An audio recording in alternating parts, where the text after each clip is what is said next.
Hello everyone, আজকে আমি রান্না করব, আজকে না, কালকে আমি রান্না করেছিলাম কচু আলু দিয়ে রূপচাঁদ মাছের ঝোল।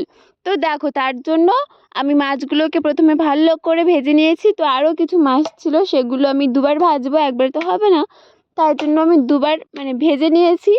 আর আমার প্রচুর গরম লাগছিল, এখন তো রোদের যা তেজ, প্রচুর গরম লাগে। তো দেখো, তার জন্য ফ্যানটা খাটিয়ে দিয়েছি আর যা মশলাপাতি সব রেডি করে নিয়েছি। আর যেহেতু তেজপাতা ছিল না, শুকনো তেজপাতা ছিল না, তাই জন্য কাঁচা তেজপাতাই তুলে আনতে হয়েছে গাছ থেকে। তারপরে সেগুলো কড়াইতে দিয়ে মশলাপাতিগুলো ভালোভাবে কষাই করে নিয়ে, দেখো তরকারিটাও ভালোভাবে দিয়ে কষাই করে নিয়েছি। আর ভালোভাবে কষাই করার জন্য আমি একটু ঢেকে দিয়েছি। তো ফাইনালি কষাই হয়ে গেলে একটু আমি জল দিয়ে দেবো তাতে।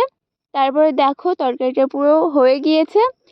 আর ঘরে ছিল দু রকমের খাবার ছিল, সেইগুলো আমি সস দিয়ে মাখিয়ে নিয়েছি, তারপরে খেয়েও নিয়েছি।